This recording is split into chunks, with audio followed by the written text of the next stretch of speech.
can feel him flying like Ladies and gentlemen, please help me in welcoming NACD past president and chair of the NACD 2015 annual meeting, Gene Schmidt.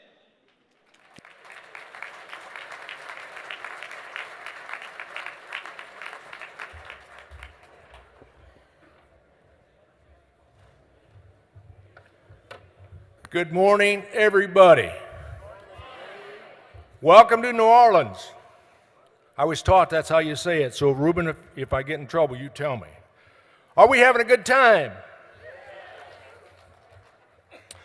All right, ladies and gentlemen, I got to tell you, we got to go through the routine here. You know about these things, don't you? Now, that's not a smartphone. So if that gives you any idea about the individual you're listening to, you know we're probably in trouble. But this is not a smartphone. But we might encourage you all to dial them to the remote mode. Does anybody like to see their community on the early morning weather news? That's usually not a good sign. And when I turned the news on this morning, it said our community had 19 inches of snow and 25-mile-an-hour wind. That being said, my wife is with me. My phone is on vibrate, okay? I left the keys to the snowplow with the boys. Trust me, even if you see my leg twitch, I'm not answering the phone. Ladies and gentlemen, welcome and good morning. Here in the great state of Louisiana, in the city of New Orleans, and as the announcer made, the 69th annual meeting of the National Association of Conservation Districts. Focusing on this year's theme, conservation, key to a healthy nation. This year's conference will highlight the role of a district, you folks, in the conservation delivery system, and its impact on the national conservation resource across every state and territory. This week, we have a tremendous opportunity of being surrounded by conservation leaders from across this great nation. I hope you will take full advantage at this time to network, learn, ask questions, and most of all, go back home equipped with new information, ideas, and most importantly, take home that so positive attitude you all have to your local districts and communities. Before we get started with the program, please join me in just thanking our great Louisiana folks and their hospitality, please.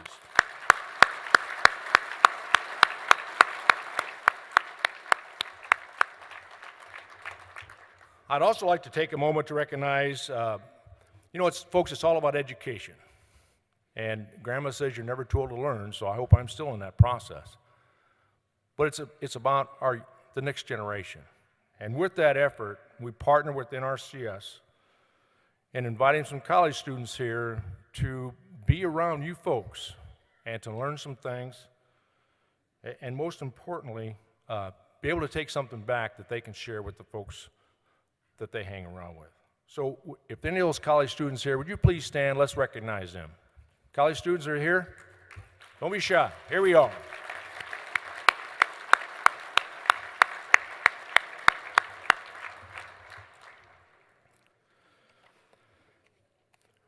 Again, thank you for you folks being here, and it's all about the education and planting the seeds for the future ahead of us. Now I would like to ask the Reverend Father T. Cooper from St. Benel Catholic Church, Maytree, Louisiana, to please come forward and lead us in invocation. Reverend?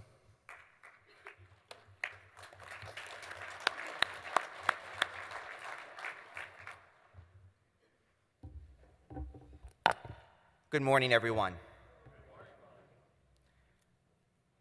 The book of Genesis, in its very first pages, points to the wise design of the cosmos. It comes forth from God's mind and finds its culmination in men and women made in the image and likeness of the Creator, to fill the earth and to have dominion over it as stewards of God Himself. My friends, the harmony between the Creator, humankind, and the created world as described by sacred scripture, was disrupted by the sin of Adam and Eve, by man and woman who wanted to work and take the place of God and refused to acknowledge that they were his creatures. As a result, the work of exercising dominion over the earth, tilling and keeping it, was also disrupted, and conflict arose between mankind and the rest of creation. Human beings let themselves be mastered by selfishness. They misunderstood the meaning of God's command, and they exploited creation out of a desire for absolute domination over it. But the true meaning of God's original command, as we read in the book of Genesis, clearly shows was not a simple conferral of authority, but rather a summons to responsibility. The wisdom of the ancients had recognized that nature is not at our disposal as simply a heap of scattered refuse. Biblical revelation made us see that nature is a gift of the Creator who gave it with an inbuilt order and enabled us to draw from it the principles needed to till it and keep it. Everything that exists belongs to God, who has entrusted it to men and women, although not for our arbitrary use. Once man, instead of acting as God's co-workers, sets himself up in place of God, he ends up provoking a rebellion on the part of nature, which is more tyrannized than governed by him. Man thus has a duty to exercise responsible stewardship over creation, conservation, to care for it, and to cultivate it. A special role in raising awareness and in formation belongs to different groups present in civil society and to both governmental and non-governmental organizations which work with determination and generosity for the spread of ecological responsibility, responsibility which should never be more deeply anchored than in respect for human ecology. The good work of the National Association of Conservative Districts, representing America's 3,000 conservative districts, has offered a positive and inspiring model for a responsible common effort to environmental stewardship that moves beyond approaches based on selfish personal interest towards a vision constantly open to the needs of all people. My friends, as we begin, let us stand and bow our heads in prayer.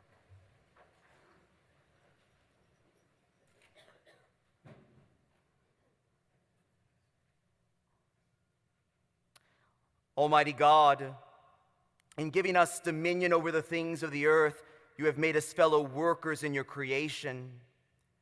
Give us wisdom and reverence so as to use the resources of nature for your greater honor and glory, and for the common good of all people, that no one may suffer from our abuse of them, and that generations yet to come may continue to praise you for your bounty. O Lord, giver of life and source of our freedom, we are reminded that yours is the earth in its fullness, the world and those who dwell in it.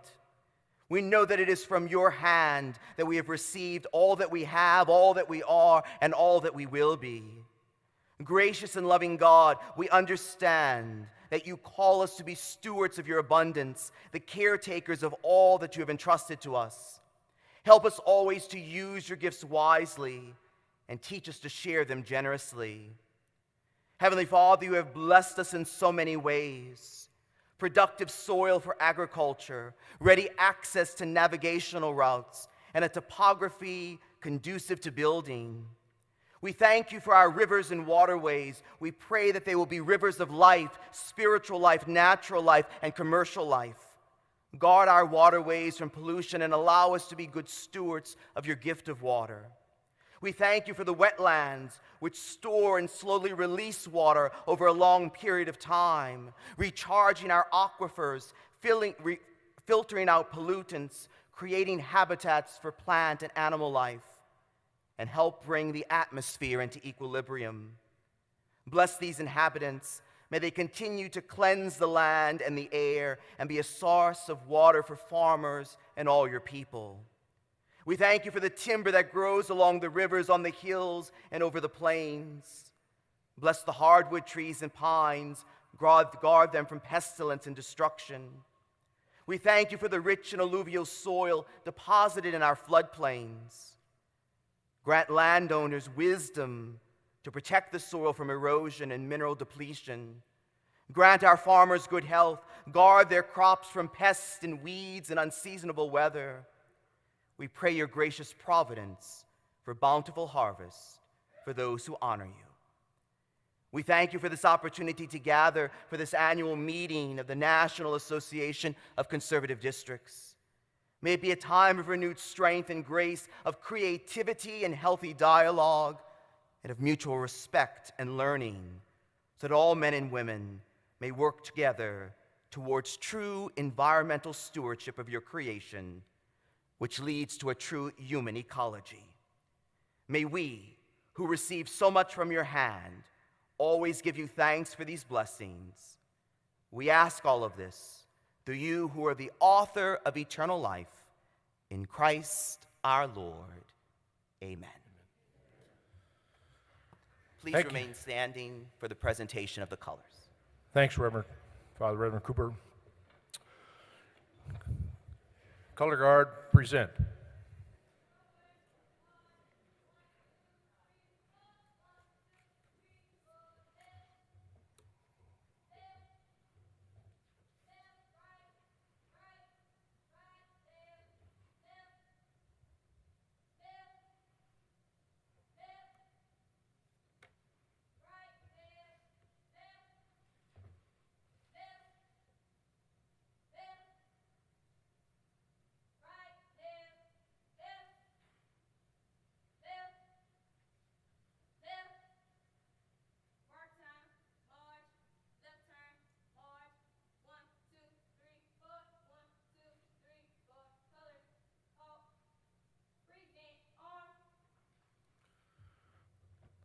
Ladies and gentlemen, as the members of the Chalmette High School Choir, CHS Voices, under the direction of Annalise Gazar, our national anthem.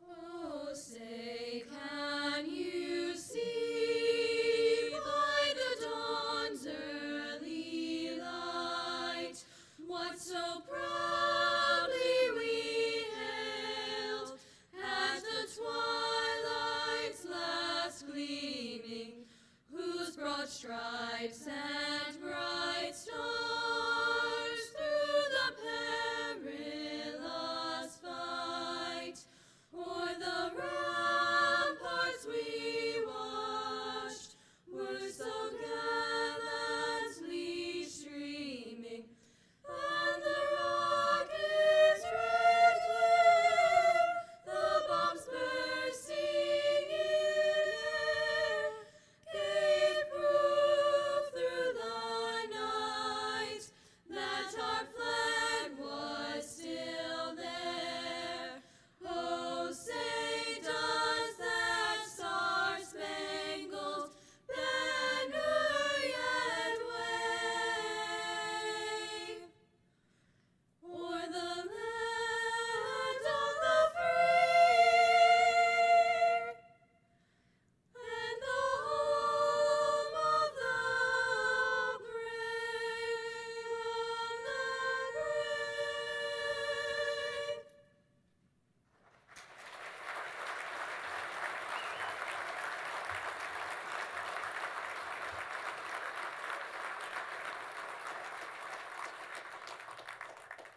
Ladies and gentlemen, now asked to join Mr. Rubens Zet, President of the Louisiana Association of Conservation Districts, as he comes forward to lead us in the pledge. Good morning. Please join me in the Pledge of Allegiance. I pledge allegiance to the flag of the United States of America and to the republic for which it stands, one nation, under God, indivisible, with liberty and justice for all. Thank you.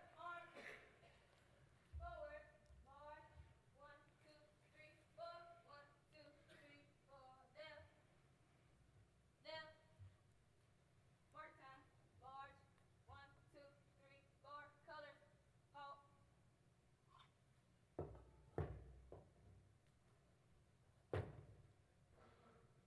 Present, arm, order, arm, march time, march, 1, 2, 3, 4, 1, 2, 3, 4, forward, march, left, left, left, right, right, right, left, left, cover, march, left, left, right, right, right, left, right turn, march, left, forward, march, left, left, left, right, right, right, left, left, left, left, right, left, left.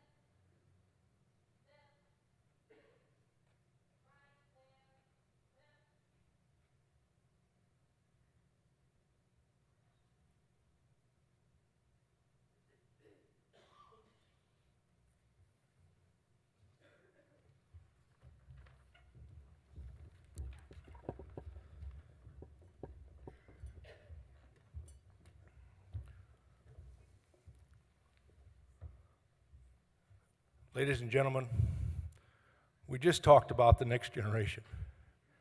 We just saw a tremendous exhibition of our youth right there in action.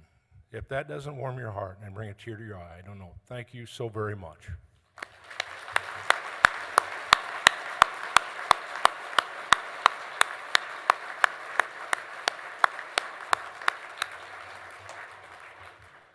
Now I'd ask Ruben Dassat to come back up, President of the Louisiana Association, and tell us about New Orleans. Please be seated.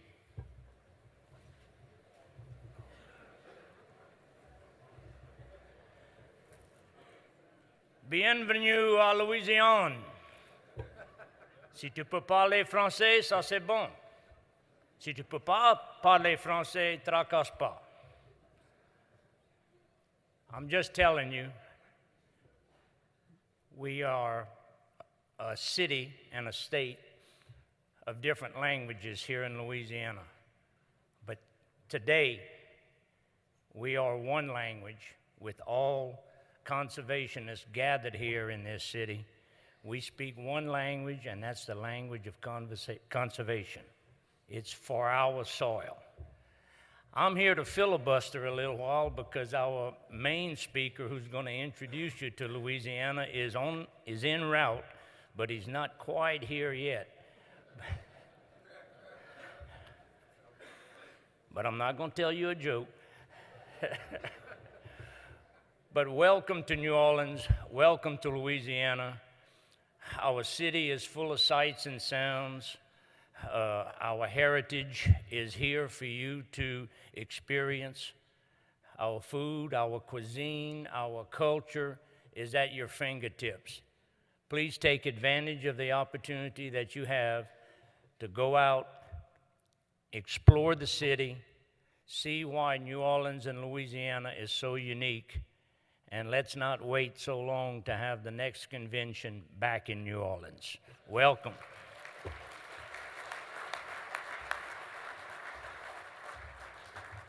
Thanks, Ruben. And you heard Ruben mention, enjoy the sights. A word of caution. When I was a youngster, I'd go with my father to the blacksmith shop. Anybody been to one of them? My dad would say, don't look at the welder if he happens to be welding because it'll glaze your eyes and you'll see stars. And he says, don't look at the counter on the wall, you may not see it all. So Ruben told me just be cautious with my eyes. Next, I'd like to ask Mr. Larry, I had to jump the screen here. So give me Mr. Donovan. Taves to join me on stage, and we will start with our Parade of States. Please.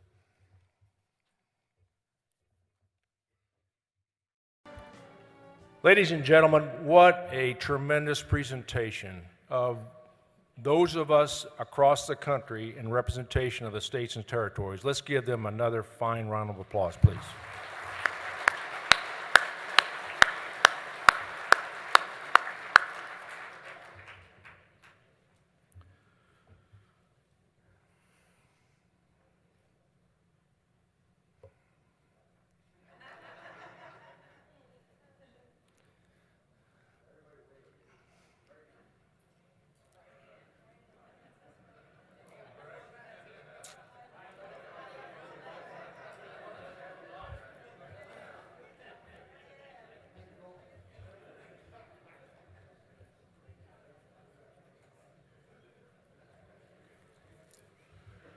Now, in the business world, folks, they always say it's never done till the paperwork's done. In the program business, it's never done till the photos are shot. Again, with that display, ladies and gentlemen, individually, each of our states and territories has much to offer. But when we're working together, the united commitment to conservation and our organization just magnifies our opportunity to accomplish great things. We can create a better future. We can speak our higher tone. We can unify our voice. And folks, that's why you're here, for the National Association of Conservation Districts. And we can't thank you enough. Now, it's my great pleasure to introduce you to an individual you know very well. He's done quite well. I lost my hair and my eyesight. Earl's kept it all. Please let me introduce you to a Louisiana native, but most importantly, folks, your president, Mr. Earl Garber.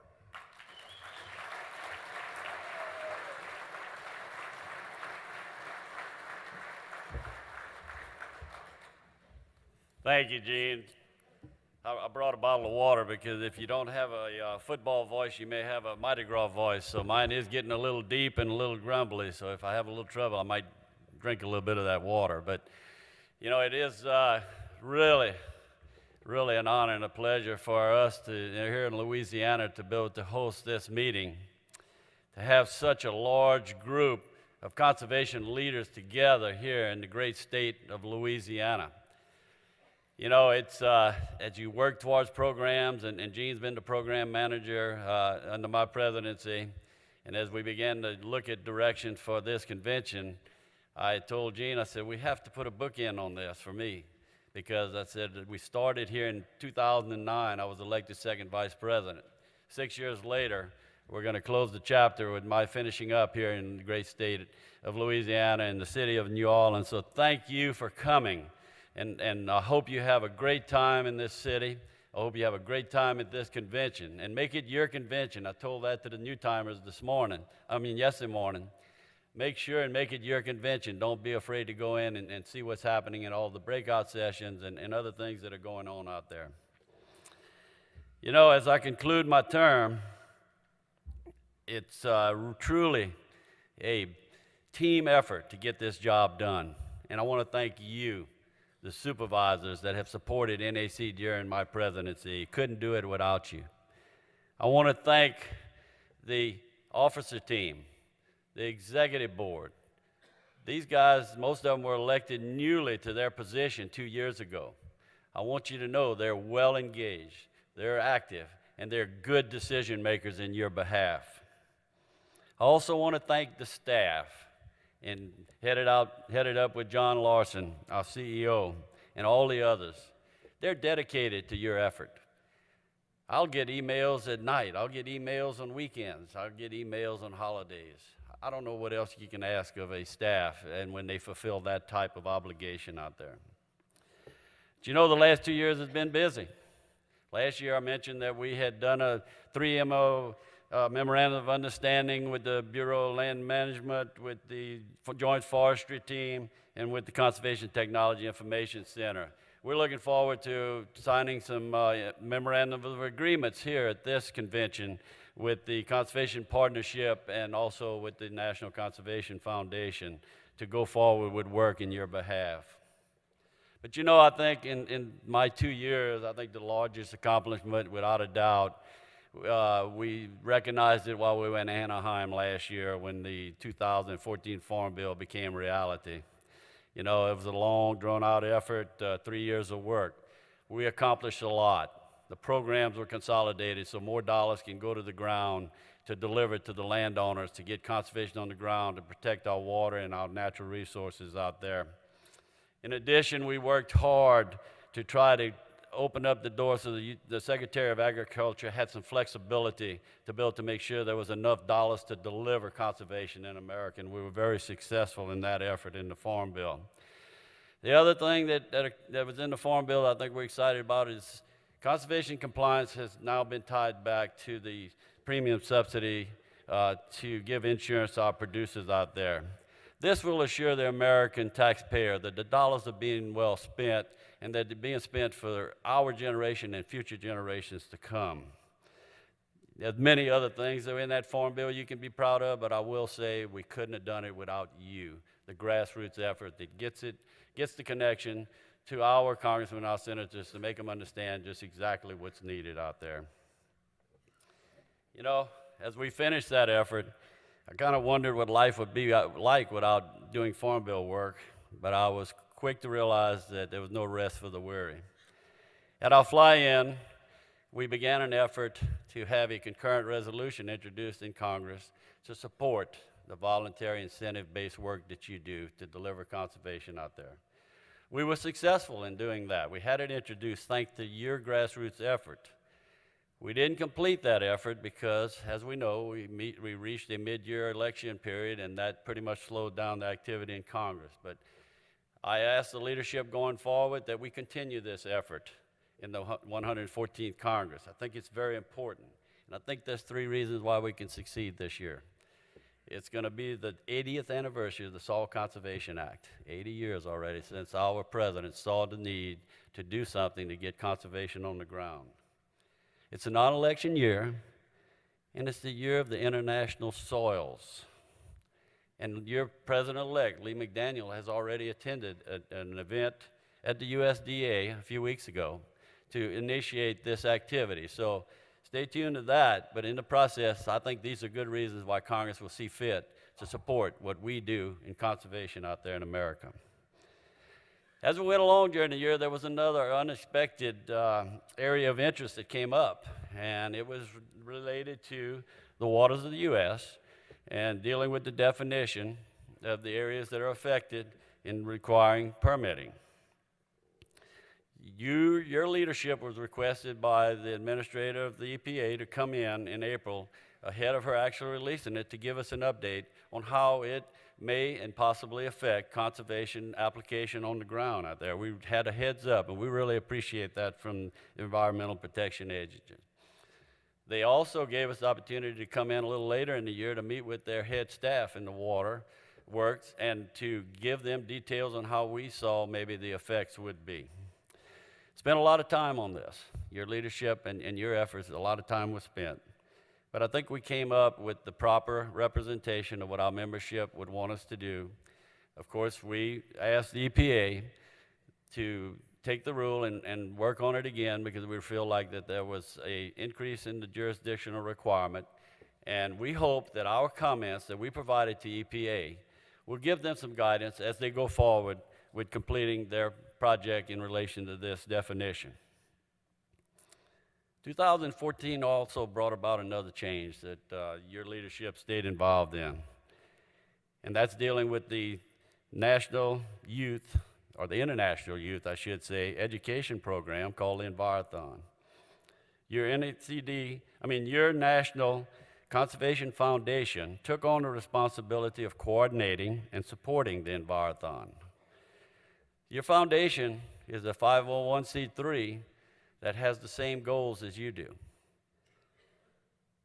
Your executive board appoints the members to that foundation. Your immediate past president serves on that board. I say to you today that we, your leadership of NACD, will continue to work closely with this organization to make sure that we make the Envirothon a world-class youth conservation environment program that we can be proud of in the future. You know, when you look back in history, there are milestones that we go through in relation to conservation. Several of you have probably seen several of these milestones. Just the introduction of the act that I referred to earlier is the first step in the first milestone, I think, in this country. Watersheds, PL 566, that was a milestone. I think you're experiencing another one now, and that's the soil health movement. Your National Association of Conservation Districts has been active in this area. I think it's just the beginning of all that can come in behalf of soil health. It ties to the security and the wealth of our nation if the soil is healthy. I think most everybody can buy into that on every acre out there. We started out in the summer with a program working in partnership with the USDA Natural Resource Conservation Service, with Dow Agri-Sciences, with the Indiana Association of Conservation Districts, and thank you, Indiana, for your support for that meeting. We were able to highlight the hub farms that they've put in place in Indiana to promote soil health and the practices that work in their region. I think we have to stay involved. I hope your district gets involved in this effort out there. And we have another meeting coming up in July in Spokane, Washington, 11th through the 13th, to see what the work is being done in the Great Northwest. So stay tuned, stay involved in this activity. So as we move forward in 2015, there are many things on the agenda for your leadership and you. One of the key things is we have to get with our congressmen and our senators because the landscape is changing. When these individuals are elected in today's world, they are sent to Washington to basically say, explain why the dollars need to be spent. We have to convince them that spending dollars on conservation in America is good for the future, the security, and for all the generations to come in this country. So absolutely stay involved. You're the grassroots effort, and we'll need your emphasis. We're going to try to get the concurrent resolution reintroduced. We're going to have a fly-in in March that you can be involved in. So come and join the effort as we try to bring the new Congress up to date on why this is an important effort. This past September, your National Association of Conservation District was awarded a USDA NRCS Conservation Innovation Grant. This is a big effort that your organization is going to be taking in behalf of soil health. We've partnered with an organization, Day 2, who does economic research. We think it's critical that the economics that are provided by good soil health to the producer needs to be documented.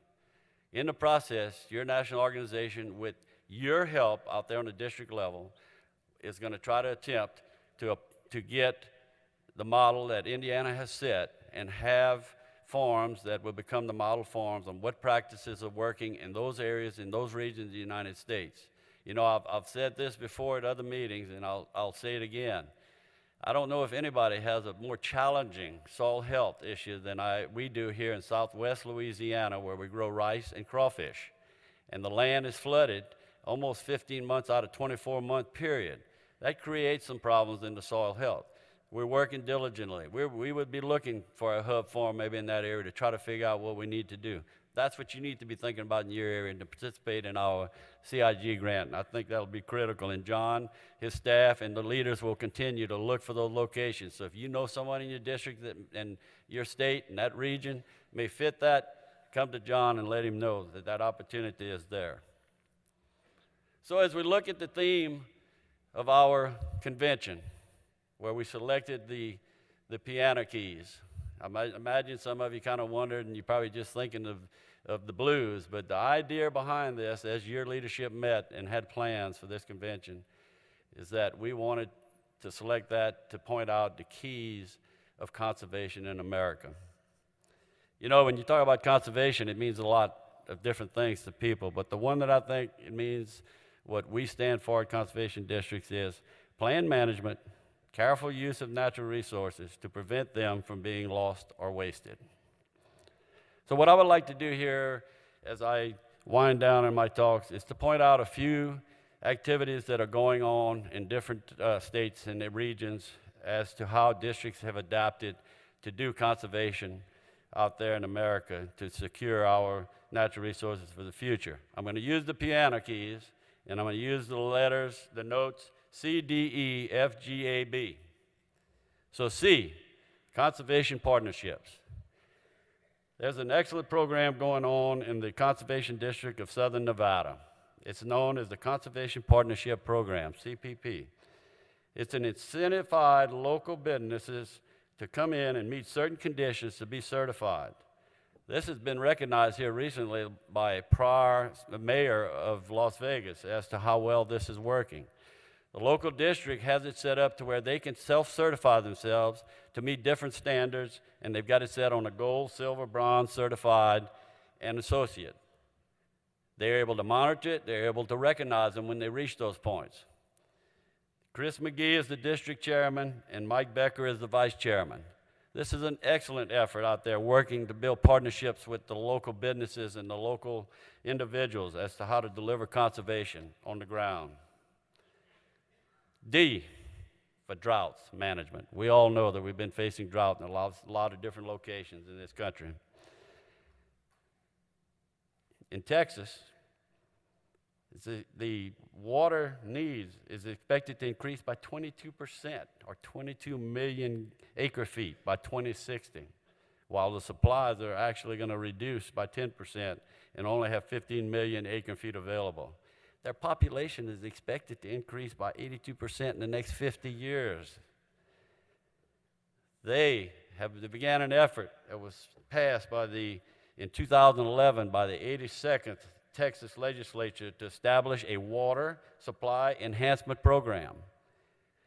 The Texas Soil and Water Conservation Board is overseeing this, and the local districts have become very active in this effort. And we have Mr. Jules Richmond and Mr. Volney Huff, who are in the audience here and are going to be around the convention. Take an opportunity to visit with them, and they'll give you the details of how they see this helping eliminate some of the noxious brush that has developed in Texas on a lot of their watersheds, and that is reducing the water that's reaching their aquifers and their streams to recharge. So look into it, learn about their win-win situation that's going on in Texas. E, for ecosystem services. Districts in Indiana, Ohio, and Kentucky are partnering in a water quality trading effort on the Ohio River Basin. You've got 4 districts in Ohio, 5 districts in Indiana, and 5 districts in Kentucky that are heavily involved in this effort. The districts play a local position by allowing the producers to come in and apply. If they qualify, they're putting conservation on the ground under a 5-year program. They get some cost share.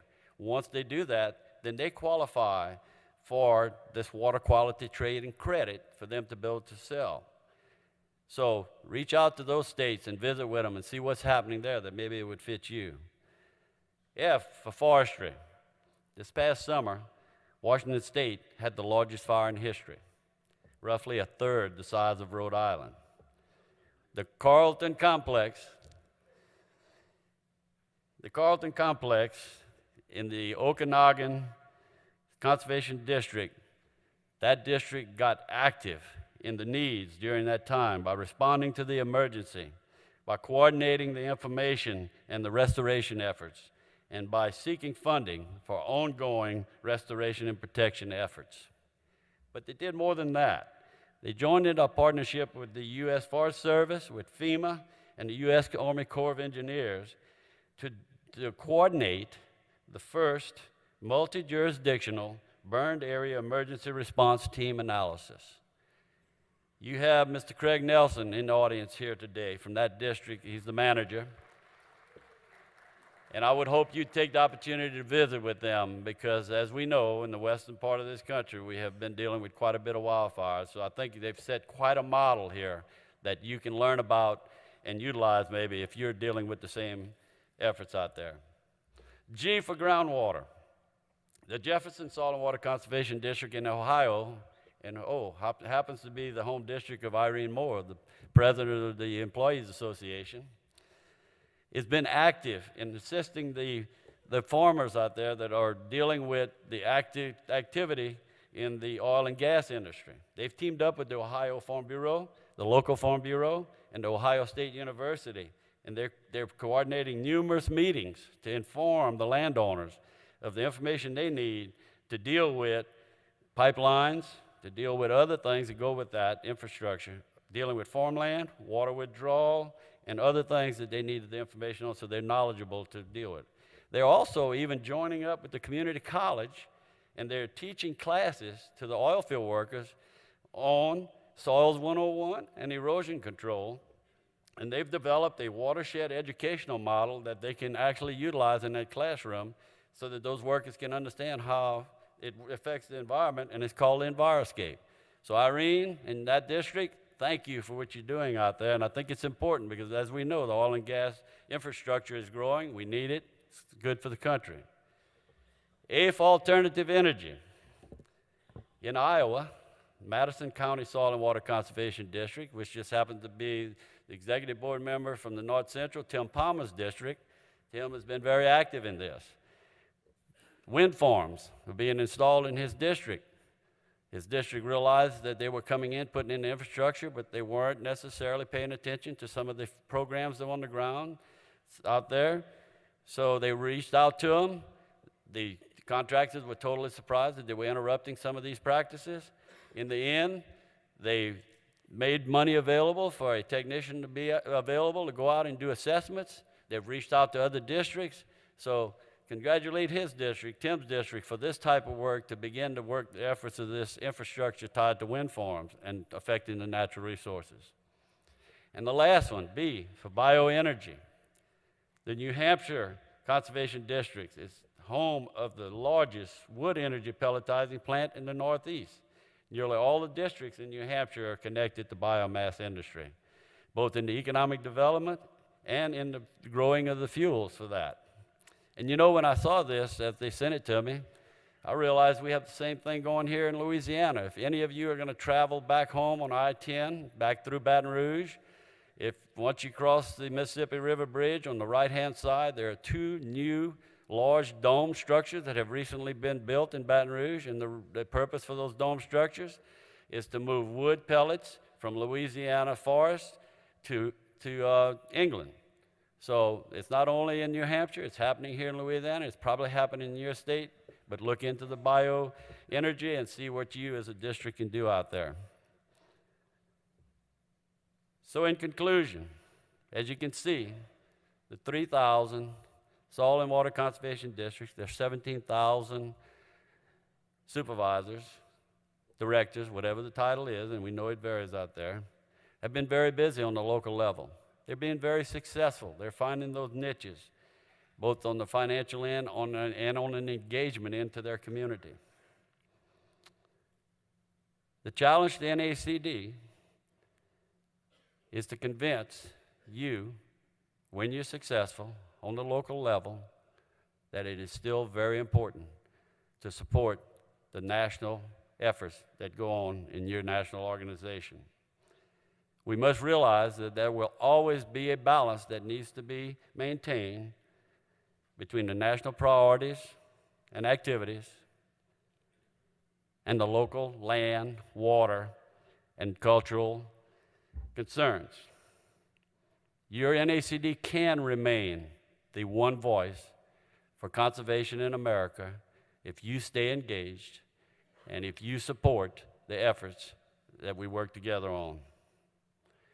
Ladies and gentlemen, as the son of a founding chairman of the Lafayette Soil and Water Conservation District, a person that sat at the table at home when they signed the papers to form that district in the mid-'60s, one that read the Tuesday newsletter and saw the picture of the presidents of NACD and never dreamed I would be your president. It has been an honor and a pleasure over the last 2 years to serve as your national leader. Thank you, and enjoy the rest of the meeting.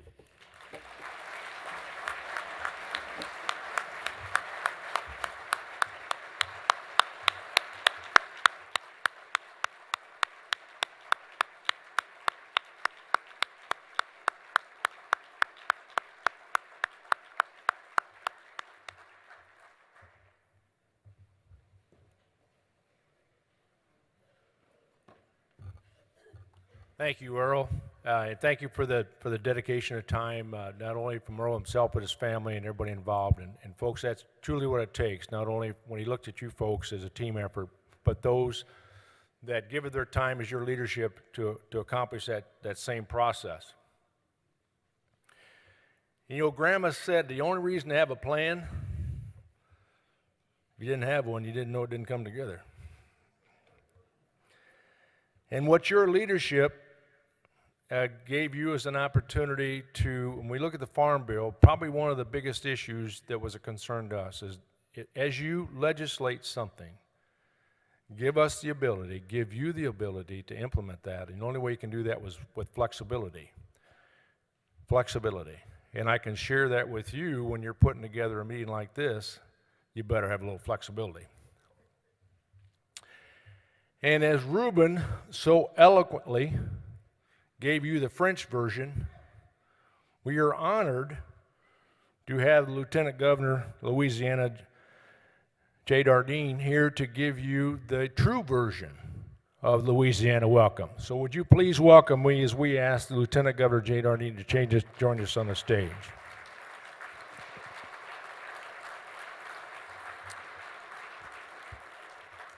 Jay was reelected to a 4-year term as Louisiana's Lieutenant Governor in October of 2011. He previously served 1 year in that position, filling an unexpired term. He also served 4 years as a Secretary of State and 15 years as a state senator. An active community leader, Lieutenant Governor has hosted Jerry Lewis Telethon for the Muscular Dystrophy Association for more than 30 years. Thank you for that. He is an attorney and a graduate of Baton Rouge High School, Louisiana State University, and LSU Law Center. Welcome, Lieutenant Governor. Thank you very much. I apologize for running a little bit late this morning. I'm looking over here at Bethany to make sure we have my PowerPoint up. Do we have that? Do we know? Good, got it. Okay, good. I'm going to play a little music for you in the course of my remarks today. But first of all, let me welcome you to New Orleans and welcome you to Louisiana. You've picked a great time to be here, obviously, as the Mardi Gras is beginning, and it's a great tradition for Louisiana. And I want to take a few moments to tell you a little bit about the significance of water in our state and talk a little bit about Louisiana's history to kind of put in perspective for you why we believe New Orleans and Louisiana are unique among the 50 states. We are here, obviously, because of water. We're here because of that magnificent Mississippi River and the portal that it provided for people to come to the New World. A lot of people think that everybody who came to America came through Ellis Island in New York, and that's incorrect. A great many people came through the port of New Orleans, and certainly the people who inhabit Louisiana today are descendants of those people who first came to our state through the port of New Orleans and ventured up the Mississippi River. So let me put this in perspective for you. You have to go back 3,500 years to truly appreciate the great mix of ethnicities and cultures that make up Louisiana.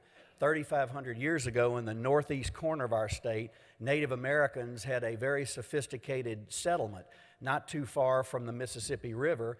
They were hunters and gatherers. They went out and got things and brought them back. There's absolutely no evidence of agriculture ever existing at a little place called Poverty Point, where these Native Americans settled. But they went out and collected hundreds of thousands of baskets, I guess, full of dirt from the Mississippi River to build the tallest mounds in North America at the time. This was 3,500 years ago. Poverty Point just this past year was named the 22nd place in America and only the 1,001 place on the planet to be a World Heritage Site. So we're very excited about that designation for Poverty Point. So those Native Americans, the earliest Louisianians, they didn't call themselves that at the time, got here first. And then if you fast forward century after century after century to the mid-1500s, a Spaniard named De Soto discovered the Mississippi River. this great, magnificent artery through what is now the United States of America. And about 100 years later, a Frenchman named Robert La Salle got on a canoe somewhere in the northern part of what is now America and headed south, and got out of his canoe a little bit south of here in New Orleans and planted a cross in the ground and named this place Louisiana for his boss, King Louis XIV. And then a couple of French-Canadian guys, whose names you'll recognize around here, Iberville and Bienville, came and explored that river valley and ultimately founded the city of New Orleans.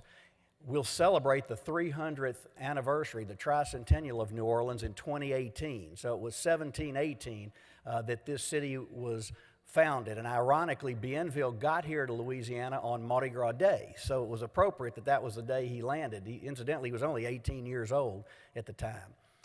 But then what followed was a steady stream of Europeans who came to Louisiana, to New Orleans through the port.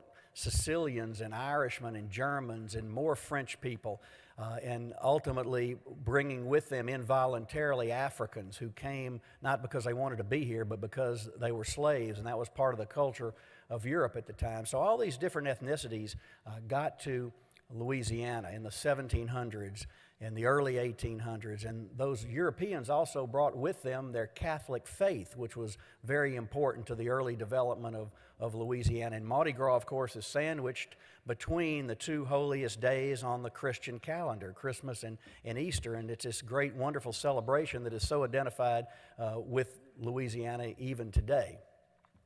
But then, and this is where my PowerPoint begins, I think, if you've got the first slide. Yeah, there it is. Then what happened next was Thomas Jefferson got elected President of the United States. And I'm telling you all this so you can kind of get a perspective on Louisiana's unique nature and why you're here and the significance of water, which obviously is the reason for your gathering here today. Jefferson decided that America needed to expand westward, and to do that, he sent a couple of pretty sharp guys, James Monroe, a future president of the United States, and a guy named Robert Livingston, to Paris to negotiate with Napoleon because the French controlled New Orleans. And Jefferson sent these guys over there to buy New Orleans. But instead of just buying New Orleans, they wound up buying all or part of what would become 15 states in America, many of your homes. They did this for 3 cents an acre. And we don't call this the American Purchase or the Jefferson Purchase. We call it the Louisiana Purchase because that's what America wanted and that's what America needed at the time. And a few short years later, and after 1803 and 1812, Louisiana petitioned to become the 18th state in America. And between 03 and 12, an awful lot of people from some of your hometowns flooded into Louisiana via the Mississippi River and via the Ohio River and other tributaries in the northern part of America. And there were Kentuckians and Tennesseans and people from the eastern seaboard, and they all got here after that purchase. But when they got here, they found that already here were French people and Spanish people and African people and Creoles, which was the combination of all these different ethnicities. And the Creole population that is unique to Louisiana resulted from the relationships that developed between Native Americans and Africans and French and Spanish. So these guys got here, and they brought with them, of course, their Protestant faith. They were white Anglo-Saxon Protestants. That was the makeup of most of America in those early days. And when they got here, these people looked a little different. And when it came time for Congress to decide whether to admit Louisiana into the Union, there was a lot of debate because they looked at Louisiana, they saw people with different skin colors and hues, speaking different languages, worshiping differently. And they said, well, wait a minute, we just fought a war to get away from Europe a few short years ago. We're not sure we want to do this, but cooler heads prevailed and Louisiana became the 18th state. And then the flood of white Anglo-Saxon Protestants who were in the minority at the time came to Louisiana. And that's why Louisiana remains different today. We were different in 1812 and we're different in 2015 because of the makeup of this state, the constituency of the state, and the culture that has been retained even today by each of these different groups who form what I like to call the human gumbo that makes up Louisiana. Now, shortly after Louisiana became a state, a very important battle took place here in New Orleans. So if you get the next slide, you get a little music now. We took a little trip along with Colonel Jackson down the mighty Mississippi. We took a little bacon and we took a little beans, and we caught the bloody British in a town in New Orleans. We fired our guns and the British kept a coming. Well, you recognize that song? Yeah, it's factually inaccurate. That's not the way it happened, but very significantly in 1815, as the War of 1812 the battles had ended, the treaties had been approved, but they had not been ratified, and the British decided they were going to come get another foothold in this new country. And the plan was, we'll take New Orleans, and if we take New Orleans, bingo, we control that river. If we control that river, the British can have a second chance at controlling North America. What they didn't count on was General Andrew Jackson coming to New Orleans and assembling this ragtag group of new Louisianians. They'd only been a state, they'd only been a part of America for a few short years, but General Jackson rallied all these different ethnicities and groups. There were slave owners and slaves fighting side by side, Creoles, aristocratic Creoles living in the French Quarter who'd never taken up arms before, Kentuckians and Tennesseans and Spaniards and pirates, Jean Lafitte, who sided with the Americans, the legendary pirate, not with the British. And so what happened, and we celebrated the bicentennial of this battle just a couple of short weeks ago, on January 8th of 1815, 2,000 British soldiers died in the course of about a 45-minute battle, not in New Orleans, but in Chalmette, Louisiana, which is in a different parish not too far from here, south of here. And you know, the Battle of New Orleans, Battle of Chalmette, what shall we call it? Well, the Battle of New Orleans won out because, of course, it saved New Orleans and it saved America and enabled us to expand westward. So the significance of this water body and Louisiana's role in making certain that America could expand westward is something that a lot of people really don't appreciate. But when folks come to New Orleans, I like to have the opportunity to remind them how critical our state was to the future growth of any of you who live west of the Mississippi. Now, as a result of all this, and you know from being here, you will know as you're here, we have many passions in Louisiana, and our brand for our state is pick your passion, whether your passion's food or music or fishing or recreational opportunities or festivals. You'll find it here in Louisiana. We only have 400 festivals in Louisiana. If something walks, crawls, flies, or swims, we have a festival to salute it, and then we throw it in a gumbo and eat it. But another special thing about our state that I hope you'll be able to enjoy while you're here is the great music that has come from Louisiana and that you'll be able to experience throughout Louisiana, throughout New Orleans rather, on Frenchman Street or here in the French Quarter or anywhere you go. You're going to hear great sounds, and I thought you might enjoy hearing some of the great music that has come from Louisiana. So I'm going to take you real quickly around the state to see some of the folks who you may not realize are native Louisianians.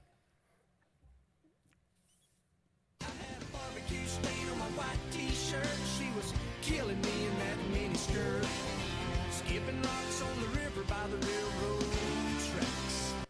Well, that's a young man named Timmy Smith who grew up in northeast Louisiana, a place called Start, Louisiana. When he was 11 years old, he learned that his father was the great left-handed pitcher for the New York Mets, Tug McGraw. And when he turned 18, he changed his name, and you all now know him as Mr. Faith Hill. That's right, Tim McGraw. All right, next. The other night, dear, as I lay sleeping, I dreamed I held you in my arms. But when I woke, dear, I was mistaken. So I hung my head and cried. You are my son. Now, you can't help but tap your foot and sing along when you hear that great song, You Are My Sunshine. It's the second most recognized song in the world behind Happy Birthday. And its origins are right here in Louisiana. That's Jimmy Davis, who was governor of this state on 2 different occasions, who recorded that famous song, You Are My Sunshine. When he was governor of this state, he had a horse named Sunshine, and he literally rode it up the steps of our state capitol and brought it into the state capitol, and that horse is Sunshine. He's buried in the northern part of the state where he was born. He lived to be more than 100 years old, and he's buried on a beautiful rolling hillside in Jackson Parish, Louisiana, named for Andrew Jackson, incidentally. And there's a tabernacle constructed there in his honor. He was primarily a gospel singer. And if you ever visit that site, there's a sundial on the ground when you go there, and it says this, count none but the sunny hours. And that's kind of the way Governor Jimmy Davis made people feel. All right, next. When I was a little baby, my mother rocked me in the cradle. And I'm old confused at home. Now, that's a guy who's not quite as well known. His name is Huddy Leadbelly Ledbetter. He was nicknamed Leadbelly because he was a tough guy. He spent some time in Louisiana State Penitentiary. But after he was released, he became a great ambassador and a great troubadour for Louisiana. He wrote that song, Cotton Fields, that was reminiscent of the lives of his ancestors who were slaves. He wrote the song Midnight Special, and he wrote the great lullaby, Goodnight Irene.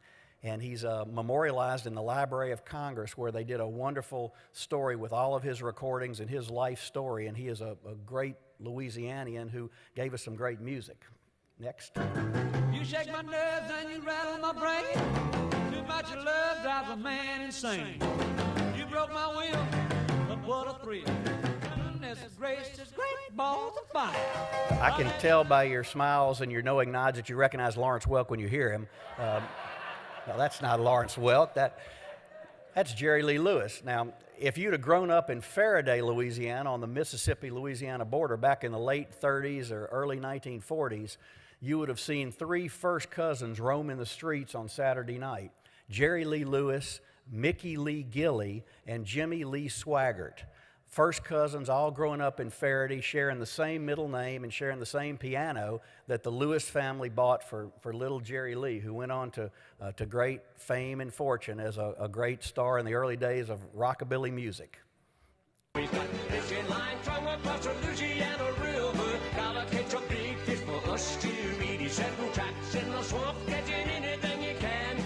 Gotta make a living, he's a Louisiana man. Gotta make a living, he's a Louisiana man. That's a fellow named Doug Kershaw from the southwestern part of Louisiana, which is Cajun country. And you no doubt have heard a lot about Cajun country, enjoyed Cajun food. That's kind of a Cajun sound, that great fiddle sound. And there's another variety of music called Zydeco that you'll hear, that played with an accordion and a washboard that's worn over the shoulders, and spoons are used to make music, and a little triangle. And Doug Kershaw popularized that song, Louisiana Man. If you happen to have been with Neil Armstrong when he landed on the moon and began his walk on the moon, that's the song you would have heard. Mission Control in Houston played that song as they were getting off the spaceship and walking on the moon. All right, next. All you wanna do is ride around Saturday. That is a fellow named Buddy Guy. I will be with Buddy Guy later this week at the Grammys in Los Angeles. He is going to receive a Lifetime Achievement Award from the Grammys, and Louisiana has a number of nominees every year, and we have a brunch out there to salute our Grammy nominees. But he left a little town called Lettsworth, Louisiana, north of Baton Rouge, and went to Chicago and popularized the Chicago blues sound that really has its roots in Louisiana. And Buddy was one of the guys who planted those roots, a great Louisianian. And you may recognize this next young lady. I did it again. I made you believe we're more than just friends. I saw her on the Super Bowl commercial last night. Some of y'all may have seen that. Before there was a Beyonce and a Miley Cyrus. The pop diva was Britney Spears, who grew up in Kentwood, Louisiana, in the Florida Parish area of Louisiana, kind of right where her picture is. And she became a great musical star and still is, and making a comeback these days. All right, next Now when and the last. saints marching in, when the saints go marching in, yes, I want to be in that number. When the saints go marching in. Louis Armstrong grew up in New Orleans, Louisiana. He began playing jazz music in some of the bordellos that existed around this place, and he left Louisiana and literally has become probably Louisiana's favorite son. His nickname was Satchmo, so named because his mouth was so big it was said to resemble a satchel, and that became Satchmo. He signed all of his letters, "Red beans and ricely yours, Satchmo."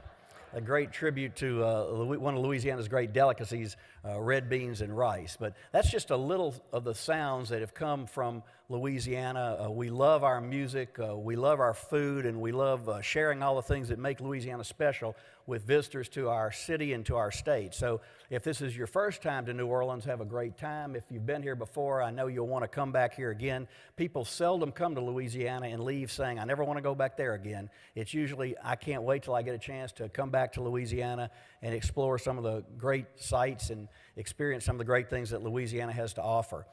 A great Louisiana writer a number of years ago described New Orleans like this. He said, "It's a poetic city with a prosaic population." And I think that's a great description of who we are, with this combination of ethnicities, this combination of cultures, and this ability to have so much fun and to share that fun alongside a very fervent group of people with multiple religious denominations who are able to blend together, having a great time along with their religious convictions. And we in Louisiana have also been able to blend together the oil and gas industry with the importance of water and fishing and port opportunities and other agricultural opportunities in the land of Louisiana, which someone I think once called a land of perpetual romance. And I like to think that that's a good description as well. So welcome to New Orleans, welcome to Louisiana. Thank you for being here. We're here because of water. You're here because of water. So we're glad to have you with us, and I hope you have a wonderful time while you're here. Thanks very much.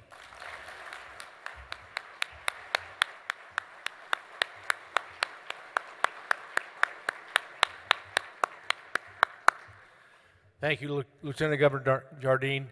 I think it's excellent, the tribute, the warm and excellent tribute to the history of Louisiana. And I think when we think about that whole process and his correlation to the water and why we're here, but it's that piece of history, and without having that piece of history, sometimes you can't already understand the future and where it's been. And I think that's a lot to say about conservation. It's our role, as you all set before me, to help in that same history lesson to those that are going to come to fill the shoes behind us. Now I'd ask your NACD CEO, John Larson, please.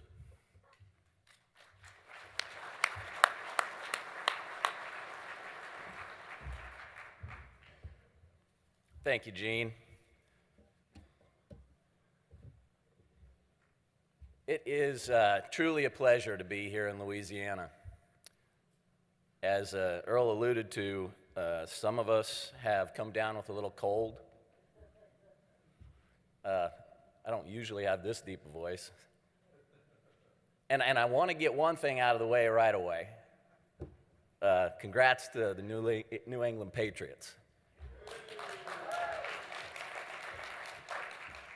Many of you know that my roots are from Washington State, born and raised there. I just got 3 words. Run the ball.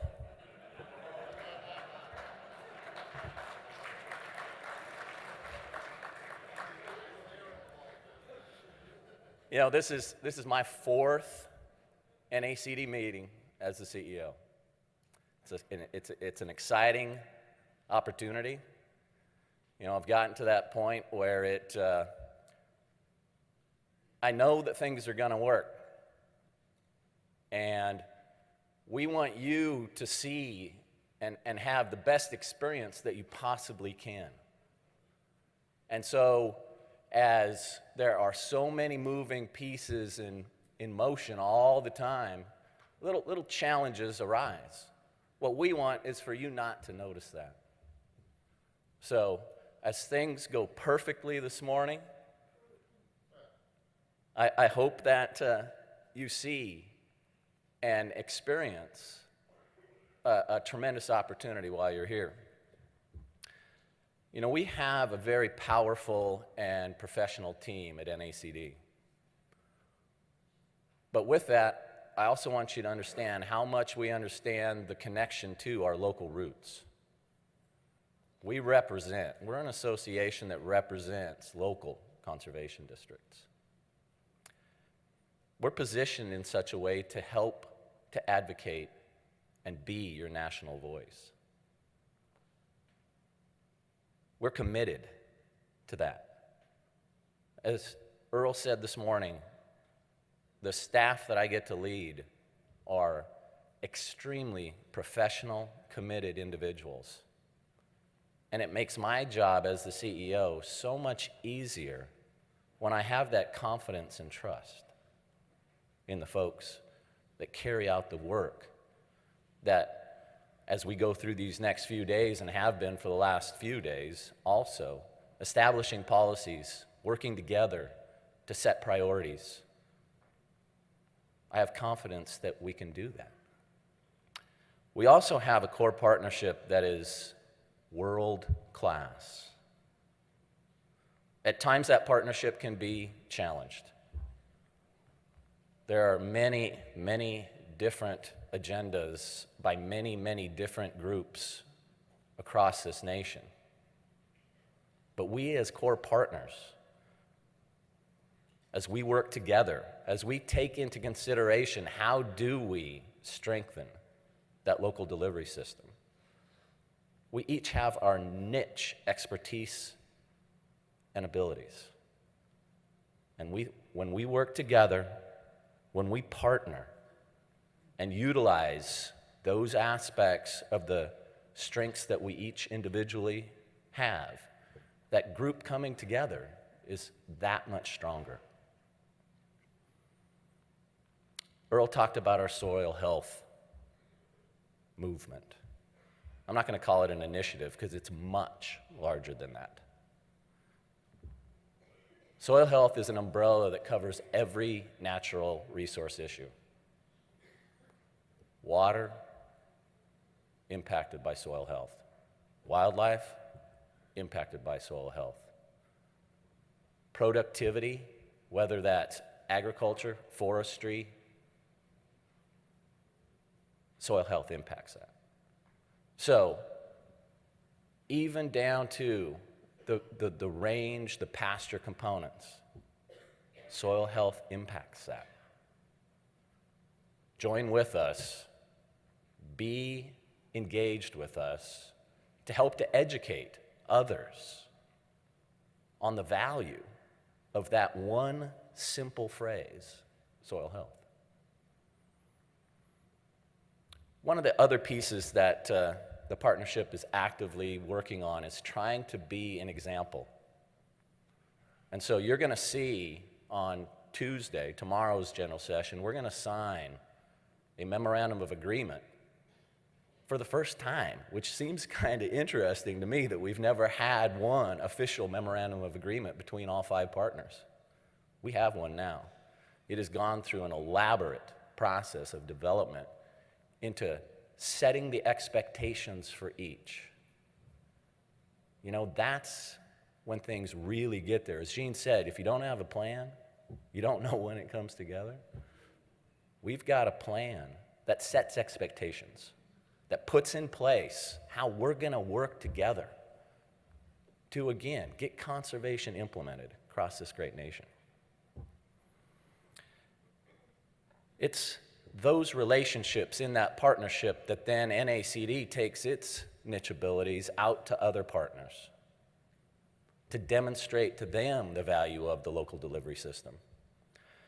You know, I'm very proud of the relationships that the officer team, the executive board, the big board, and all of you in this room create with others to help them to understand the value of this delivery system. With this, we need to be looking and very knowledgeable about different opportunities. Opportunities are challenges, as we know, but challenges are truly opportunities, and we need to look at it in the positive light. Engagement is the key. We need your input. We need your engagement. Thank you for being here. I know you've heard me say this before. I'm preaching to the choir. But as you go home, make sure that others understand that we can only do that which we know about. Without engagement, we don't know it's there.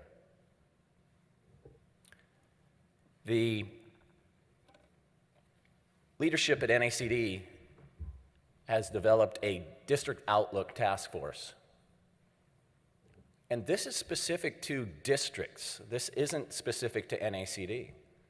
This is looking at it from the perspective of, as we venture into this unknown future, what can we do to assist the district, the local level, with being positioned in such a way to be successful?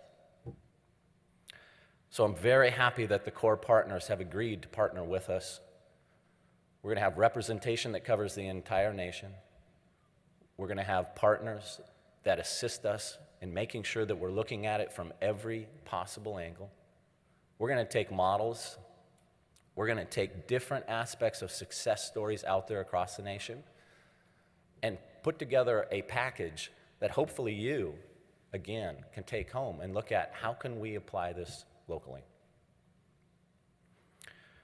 Earl also talked about the fact that we passed in Anaheim, or, well, we didn't.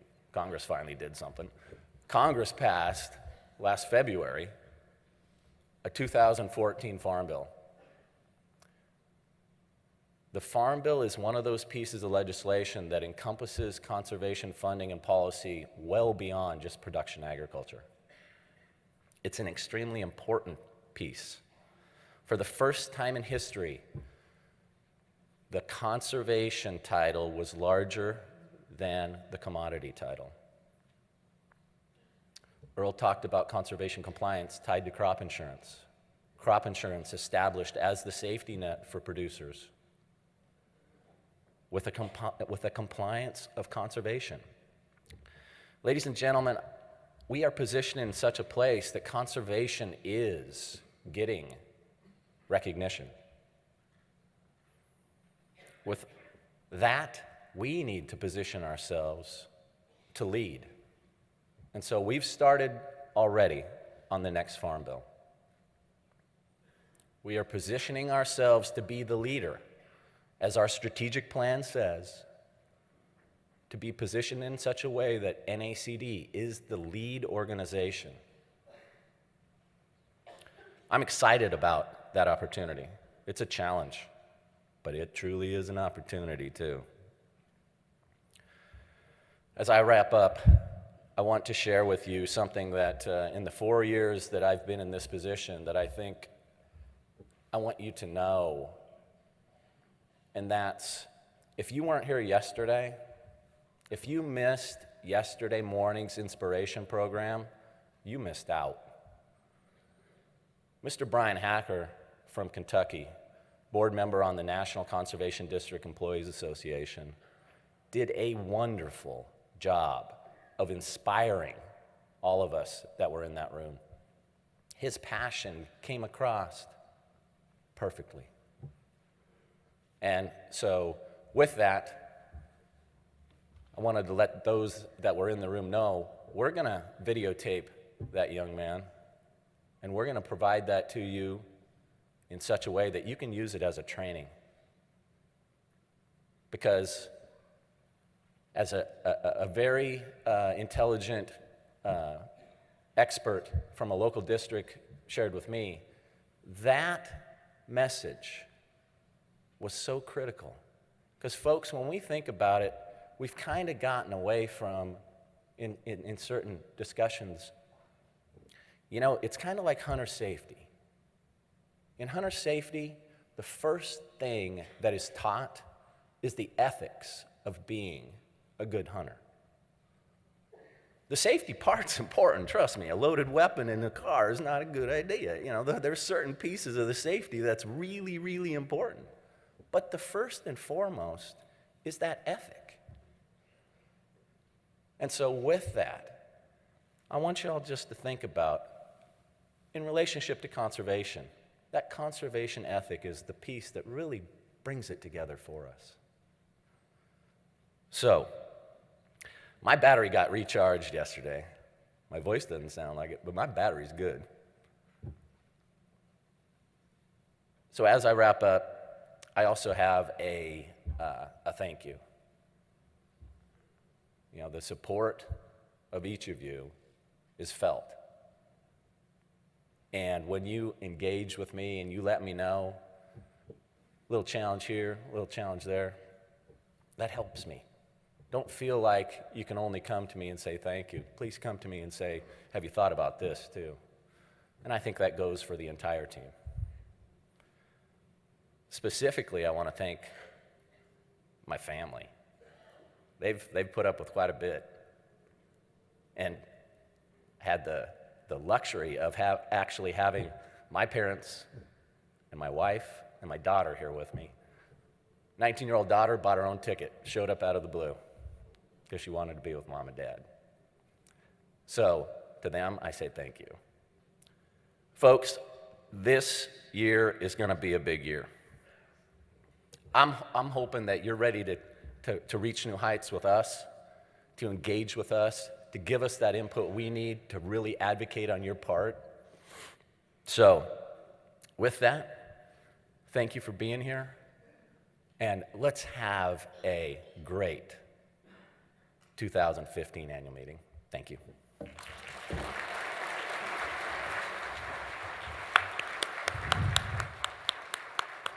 Thanks, John.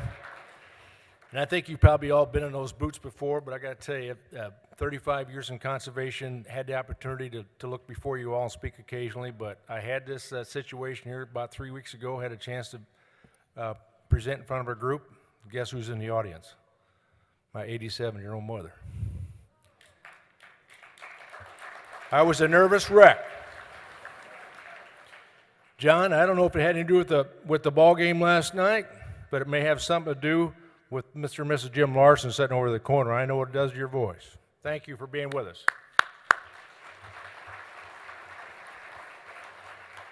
This time I'd like to ask Major General Michael Ware, U.S. Army Corps of Engineers Commander for the Mississippi Valley Division, to please come to the stage for your keynote address.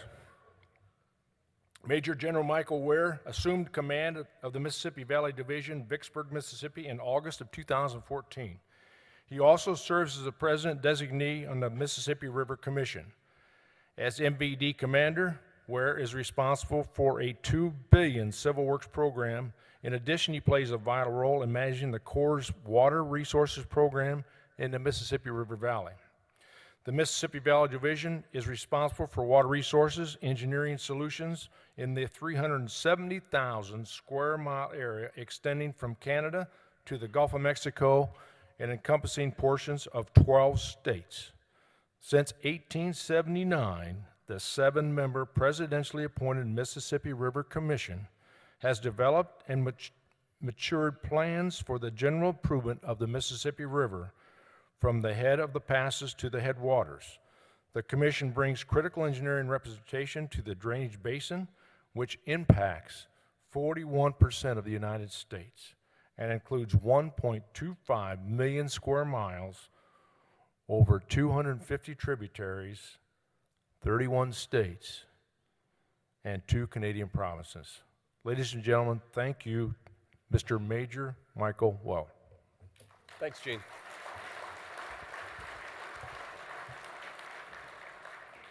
Well, Gene, with that introduction, I think you gave my whole brief, so I appreciate that advertisement. But in reality, the opportunity to stand before you really comes upon an education, and I just wanted to highlight what Gene mentioned up front. We have inherited tremendous resources from the generations before us. I am a product of that. My parents go back literally as a third-generation military officer, myself in the Army. My father married a woman from California who was a teacher and who grew up in the arid West that understood water, and that connection has lived with me ever since. When my father retired, literally we settled in California, and I started to appreciate the value of that. Now, what I really would like to highlight, though, is not just my personal past, but acknowledge the generations of Americans that have made this country what it is. I have a unique opportunity here, I guess, as the warm-up act has gotten it to this level. I've got to deliver the science and a little bit of engineering. But I just want to thank the Lieutenant Governor, literally, for hosting this, of course, and acknowledging our history. When you discuss the Louisiana Purchase, the reality is it took a vision and it took a lot of sacrifice and treasure to make this possible. So what I'd like to highlight, and I think we've got some slides coming up. There we go. You know, the past generations make it happen through a combination of culture, which has been described earlier, with a lot of agriculture and ability to feed that culture, and of course the science and engineering that make it possible in terms of our environment. And what I wanted to highlight with a few slides is what the mission of the Corps of Engineers does within what we call the Mississippi Valley, but then more importantly, after a little bit of an advertisement up front, acknowledge that there are really 4 revolutions taking place in our nation today, well, globally impacted, of course, that we have an opportunity to be clearly a role player in and to really step up as the generation that currently has the torch to make a difference. So I'll touch on that at the end, the opportunities that do exist, and a little bit about the vision I think that we can all share in terms of water resources. But what I'd like to acknowledge that you can dress me up in a uniform like this, but I'm not going to dance, I'm not going to, at least not now, or play any instruments. But the reality is the people that have gotten us here deserve some recognition. So if I could, referencing that uniform, acknowledge the generations of veterans that are amongst us. If I could just ask them to stand for a moment. Any of them that have served in uniform.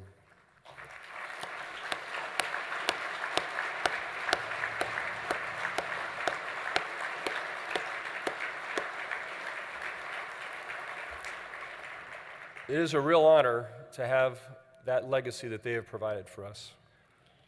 In fact, if you have not gone to the World War II Museum here in New Orleans, you've really got to do that, unlike anything else in the world. In wearing the uniform, I get to see a lot of this nation. Having served in multiple locations, children born in different states, North Carolina, Texas, growing up in California, you really do get to meet a lot of veterans that are living in those locations all over the country. And if you're not familiar with how our Army is structured, I've had the pleasure to serve in what's called the 82nd Airborne Division. You can notice on this crest here, it's the All-American Division, and that represents all 50 states. So it was a really honor to see all the states that are represented in this national forum, and just to realize that together it is an incredible power of diversity as well as the ability to create solutions to some of our problems. So what I'd like to highlight here is that education that has been secured and developed within our nation makes us have a tremendous future. So what I'll do is I'll talk about the Corps, as I mentioned. I'll talk about some specific projects. And I hope that each of these types of missions I'll highlight within the Corps of Engineers touches you in some way. We realize where you connect to it. But if I could just go to the next slide, I'll get you oriented. This Mississippi Valley Division, which I am the commander of, stretches all the way from Canada down to the Gulf Coast.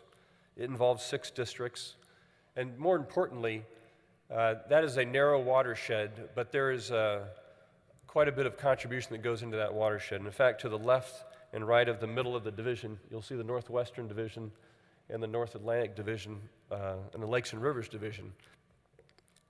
If you'll notice on the next slide, these are the individuals that are connected to by those other divisions. So the way America connects to those particular districts is represented in colonels that command these districts. They make it happen, but they are surrounded by, in total, over 4,000 civilians that are experts in everything from archaeology all the way down to zoology, you name it. There are engineers in the middle, but they are certainly not the only part of the Corps of Engineers. We've got hydraulics experts, we've got biologists, we've got landscape architects, project managers, park rangers, of course, which often provide the interface with the public in recreation, which I'll touch on, and of course, real estate and contracting experts as well. On the next slide, this is really where I wanted to describe that watershed in a little bit better detail. We are truly gifted in this country, and in fact, there's a great article, but it labels us as the inevitable empire.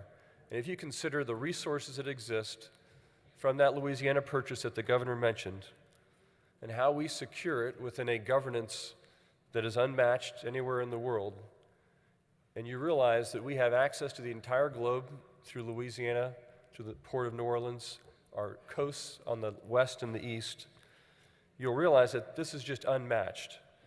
The amount of produce, the agriculture, the ability to move trade in and out, now it comes at a price, of course, in the investment we make, but again, it is unmatched. 41% of the United States is drained down through the Mississippi River. What that represents is a lifeline of commerce, whether it be through navigation or water supply, which I'll touch on. But the history really does go back to those that had the vision to get that Louisiana Purchase. We celebrated the 200-year anniversary of the Battle of New Orleans with General Jackson, but they had the vision to get what we are enjoying today. With that watershed that you're looking at there, how we interact and communicate to our elected officials is critical. So I'd like to on the next slide, highlight my second role, which is the president of the Mississippi River Commission. Now, the reason this is really important is because it is certainly not just military. You'll recognize perhaps those that are in uniform with the flags behind them. At least, in the far left is my brother John Kem. He commands that Northwest Division. His picture's in the bottom right corner there. And then, of course, above him, Brigadier General Rick Kaiser up in the Lakes and Rivers Division. The NOAA, the National Oceanic and Atmospheric Agency, is led by Admiral Gulag. The key here is that we've got that military and federal presence, but what's most important is on the left side of those pictures, you've got farmers, you've got engineers, you've got professors. They understand how the engineering and science interact with our land and what we do at the federal level, which is by no means alone. It's truly a partnership that takes place. But those 7 members really are the voice of the concerns within Congress, that we literally twice a year have what we call a low water and a high water trip up and down the Mississippi and some of its other tributaries. What this represents is a public voice. The reason there's a low water trip is because there are certainly concerns with navigation. When the water is low, you've got to make sure you can still move commerce and commodities. In high water, of course, we've got a flood concern, and that's a whole different perspective. But the fact is, these two concerns, whether it be flood risk mitigation or whether it be navigation, are inextricably linked, and that's what this commission helps communicate to Congress. So what I'll quickly do is touch on the next slide some of the missions that are addressed along our watershed. I mentioned navigation, I mentioned flood risk mitigation or reduction. Those two are principal. But as you know from the impacts of hurricanes on the coast, that is certainly a factor as well. Environmental stewardship is a key component, and then I'll touch on some of the others to include regulatory, and I think what is a pretty unique opportunity in terms of even our recreation. On the next slide, I'll just touch on some of the highlights of navigation. Again, this is one of our traditional missions. It's written in the law that the Corps of Engineers will ensure there are navigable waterways, which obviously is important to the health of our nation and its economy. The way we do that is through some significant engineering that took place between the 30s all the way up into the 80s, major construction with locks and dams and other things that help move cargo and barge traffic, of course, up and down the river. I mean, literally, the cost savings by moving on the barge or on the water can be measured in that $2.7 billion of domestic transportation savings. In reality, it's an intermodal system. We certainly don't operate independently of rail or trucking. Those have to contribute as well. But moving on the water is by far the best for the economy in terms of price. And that is basically within a 9-foot channel, 300 foot wide, that is maintained above Baton Rouge, all the way up into the navigable water near St. Paul, Minnesota. This does not come cheap. The ability to maintain that, of course, requires dredging and other requirements that ensure that channel stays where it's most useful for us. So what I'd like to do is highlight on the next slide the mission of flood risk reduction. the vision that occurred after the 1927 flood is codified in what we call the Mississippi Rivers and Tributaries Act. Now, what this does is it ensures we certainly don't want that flood to happen again the way it did. And in fact, if you'll recall, in 2011, we were able to pass more water down the Mississippi River than ever before. The amount of water that safely passed through levees and floodways that were activated was unprecedented. But that takes maintenance of the levees, of the flood wall or floodways that need to be repaired. There are certainly tributary basins that need to be maintained, and we have channel improvement and stabilization. I won't get into the details of each of those types of structures, but realize that this system goes all the way up into the headwaters of Lake Itasca in Minnesota, where the water starts to come at the headwaters of the Mississippi and all its tributaries. There are some other things that are part of this system, like reservoirs that absorb the high runoff, and I'll talk about those when I mention some recreation that comes up. Now, along those two major lines of our mission, we are certainly charged with environmental stewardship, which is on the next slide. Our history has not necessarily been focused on this. That's where NEPA came from and the Clean Water Act, but we are certainly on board with ensuring that we comply with that process. In the big picture, it's absolutely essential. We realize in other places of the country, some of the prices that are paid with very rapid development that is really unsustainable unless you look at the environment. And that is really why this audience is so interesting to me, because you do look at it as a way of sustaining the might of our country agriculturally and the good practices that are learned and shared throughout our nation.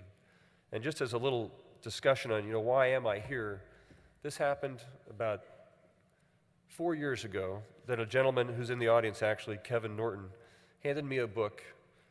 And again, I had just started working up in Vicksburg along the river as one of those colonels up there in terms of the Vicksburg District Commander. But the title of the book was The Worst Hard Time by Tim Egan. And I realized, although I didn't read it right away, in fact, I read it after I left Mississippi and went to California to do a similar type of work for the Corps of Engineers, that what our country has gone through and how we learn from it is absolutely essential. And that book is phenomenal when you consider the challenges of the drought, the Dust Bowl, and what was most remarkable in this book I found is that it is based on the people that stayed and did not necessarily go out to California. And you can see that story in The Grapes of Wrath, for example. But without education and without applying lessons learned, it's obviously catastrophic. And the fact that all of you are keeping the education moving forward, I'm truly indebted to you, because without that, our nation does not move commerce, it does not need levees, it does not need a waterway to move what is produced in our nation. So what I'd like to do is highlight just a couple of key points on the environmental stewardship. It does range from restoration, it includes archaeological collections, interbasin studies, coastal wetlands planning, and of course education. Up and down the river there are multiple places where we've established a museum to ensure the next generations understand what they've inherited and how to improve upon it. Just to highlight one up in Vicksburg, for example, which is a little picture down there at the bottom. Literally, you bring together the motor vessel Mississippi, which is the platform that I referenced when I talked about the public meetings. It is literally parked right there next to a museum that describes the river's history and all the contributions that have gone into trying to improve upon it. Now, certainly, environmental stewardship has a process, and I'll go to the next slide, which is our regulatory program. This is another area where we certainly intersect and see ourselves and partner with the Corps of Engineers and all those that are using our waterways. It derives from the Clean Water Act. Our authority really gets derived from the Environmental Protection Agency in terms of the permitting process. Enforcement is ultimately up to the EPA as we provide permits, and they have an opportunity to veto if necessary, but that is part of our process. And it's a balance, and it's certainly on the discussion of many topics, in fact, in the halls of Congress this week. It is a constantly challenging topic that's got to be understood by many parties. And in fact, our Assistant Secretary of Civil Works, Ms. Darcy, is testifying the next couple of days with the administrator of the EPA to make sure we understand some of the changes that are being proposed. Now, what I'd like to do is highlight a couple more missions, at least, on the next slide. You're all familiar, of course, in the news when we've got a disaster. Certainly, it's not just Hurricane Katrina or it's not just Hurricane Sandy, but these things happen all around the country.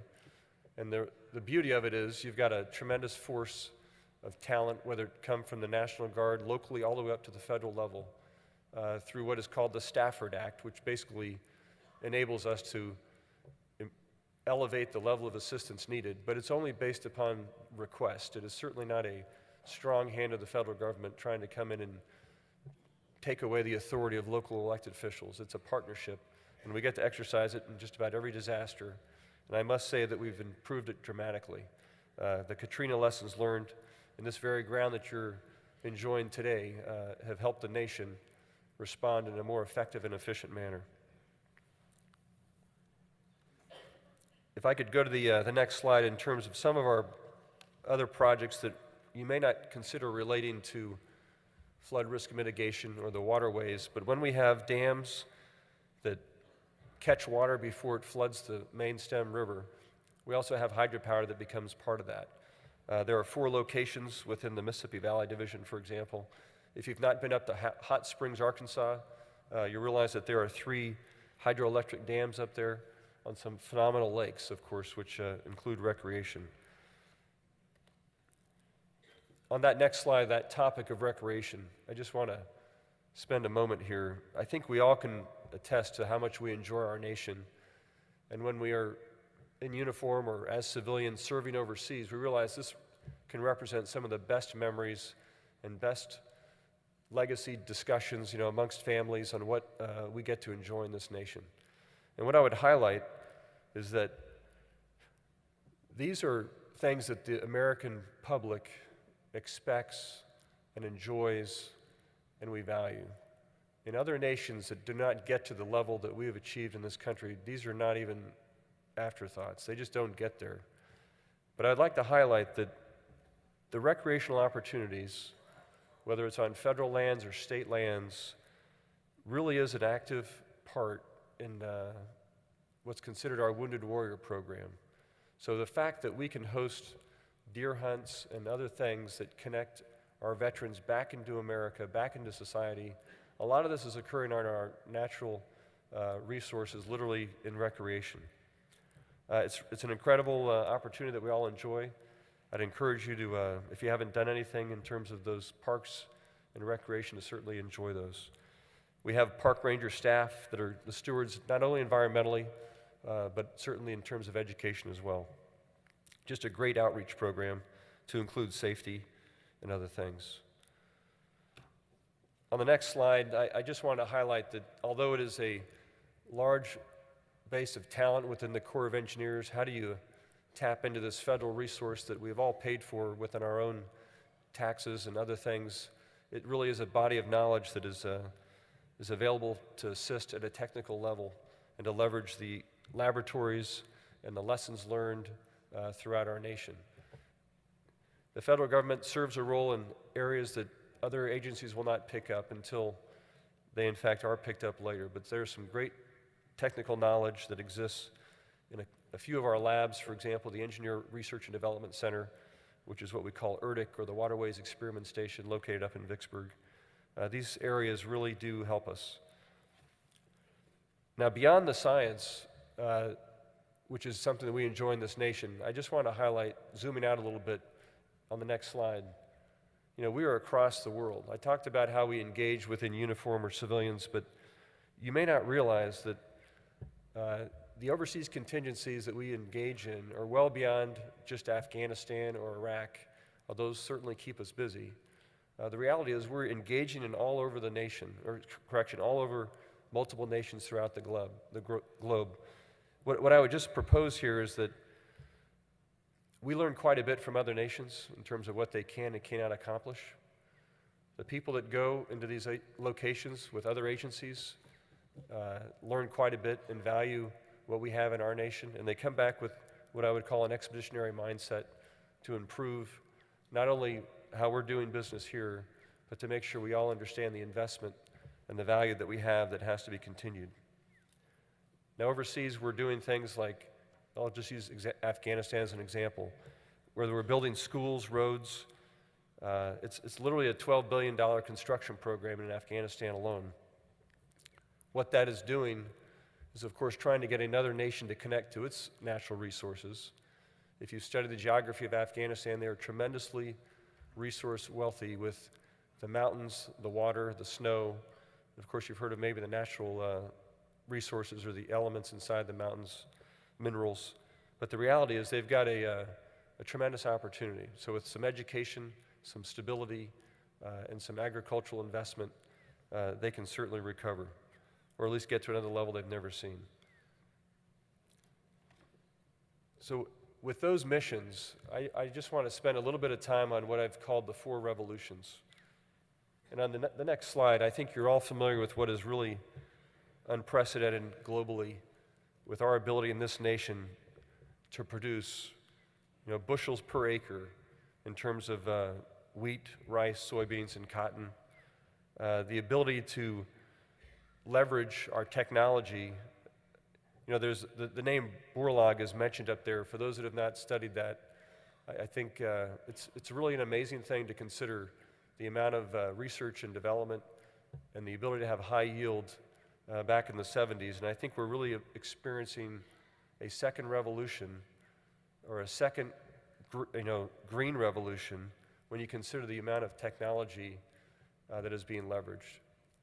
And as you could tell, I think my connection to farming probably only goes back to my great-grandfather who was farming in Sacramento through my mom's side of the family.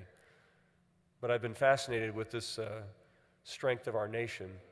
So as I've been serving within the Corps of Engineers, I've had the opportunity to get out on a combine and harvest corn, or at least I sat behind the driver that was making it happen. But what amazed me, of course, is the satellite imagery that was being used, the sensors, the fact that controlled the speed of harvesting the corn based on humidity, and the fact that all that data is being processed. And whether it be laser land leveling for rice, it's an absolute incredible accomplishment that our nation has been able to leverage. It is really unprecedented. And I think the ability to connect our productivity and feed the world, which is really an opportunity because of our secure government, the inevitable multiplier that I described earlier in terms of our protection of that watershed, it gets to really the next point I'm going to make, and that is what I'll call the second revolution on the next slide. But given this abundance of agriculture and the ability to recognize that we've got incredibly inexpensive fuel, which has not always been the case, but as you realize with fracking and other things that's being done through technology, we have an incredible combination of not only agriculture productivity, but also inexpensive fuel. That will change what we do in this world. I have spent most of my career, as others generations have, defending resources around the globe to ensure our standard of living remains what it is. But the ability to not necessarily defend an oil field in the Middle East is certainly a reality these days. We have options as a nation, and it really is an amazing thing that we have done within our nation. We are outproducing Saudi Arabia in the amount of oil we have. Now, we're doing it smartly, as best as possible. Environmentally sensitive is partly part of that as well. But it's an amazing opportunity to leverage. So with inexpensive energy, I'll just go on to the third revolution, which we'll call a return to manufacturing in America. Along the rivers, we see this quite a bit in terms of steel mills that are starting. Just one example, there's a German steel mill that is going up along the Red River to produce steel and ship it back to Europe. I mean, it is more effective to produce in a stable environment with low energy costs and move that product back to the nation that may manufacture or may use it to manufacture. But that's the amount of vision that others have within our nation and the amount of opportunity they see to be able to do that. The last revolution I'll just highlight is certainly we've heard of climate change. I think we're all aware of the impact it has within our farming and our nation's environment and the climatic changes that are taking place. It increases the amount of runoff that we have to deal with. It is changing how we operate some of those structures along rivers, whether they be the floodgates, for example, or the structures that control flow, or the strength of the levees that are needed. But we're also experiencing prolonged droughts.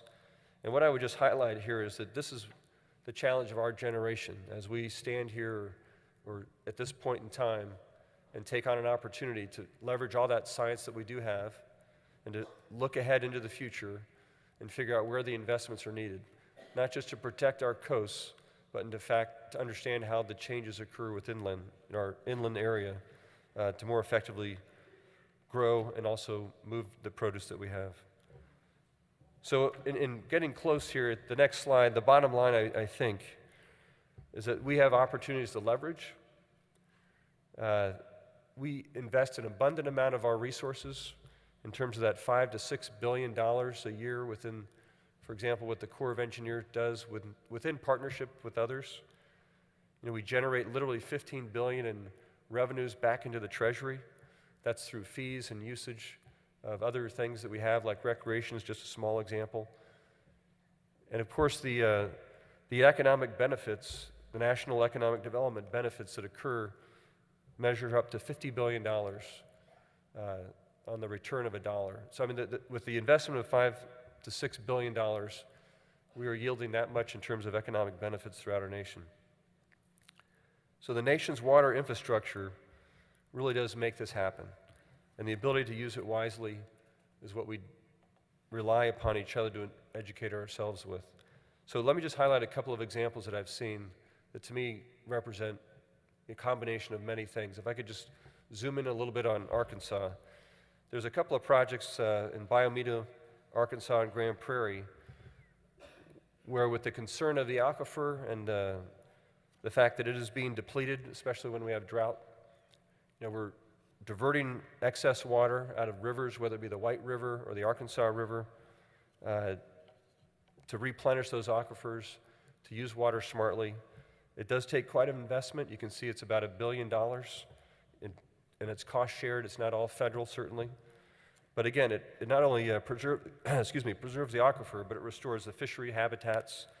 And also, of course, there's historic native prairies and the creation of waterfowl habitat. So it's a tremendous investment that others have had the vision to pursue.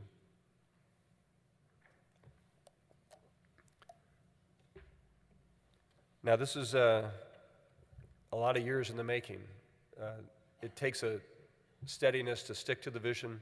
The level of federal funding will come and go, and the motive, of course, is still there at the grassroots level to get it done. But that partnership is critical. So only through dialogue and education can we recognize the value of that type of investment and what it means to the rice farmers that are out there, for example, and the stewardship that they exercise, whether it comes to tailwater runoff. I mean, they're environmentally focused as well, and that education needs to be shared with our elected officials. So in closing, on the last slide here, I just wanted to highlight, I think, what we all can probably sign up for in terms of our 200-year vision. Now, this vision is something that the Mississippi River Commission has been trying to codify based on all those public engagements. But the reality is, as a nation, and based on those generations that defend it, and those that educate it, and those that, in fact, grow the next generation of people that will follow us, we expect our children and those that follow clearly to have secure lives in this inevitable empire within our nation, to enjoy the clean air and the water, and of course to move freely across our nation through good commerce, and of course to choose from the abundance of resources that we do have. It takes flood risk mitigation. It takes environmental stewardship. It takes a lot of engineering in terms of the structures that we have to build, and of course an appreciation of those generations before us that have invested and we must continue that. So in closing, I just want to say thank you for this opportunity. It's been a true honor to share some of this science, and I think I've got a few moments for questions if necessary or as needed, but I certainly welcome it. I will be in the booth later for discussions as well. And thank you, Major General Ware. And I think in lieu of time, the Major General's been very gracious to say he'll stick around. We'll have a speaker table as an expo center. If we could, we'll just maintain the questions and see if you can't reach the Major General there in the expo hall. Appreciate thank you. that. Appreciate the opportunity. Thank you.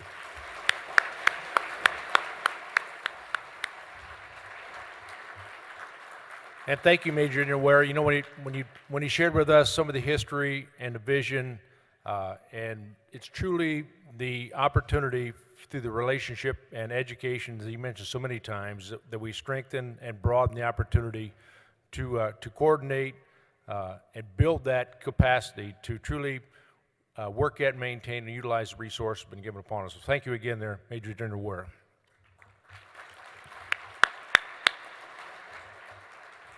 Ladies and gentlemen, we have an event tonight.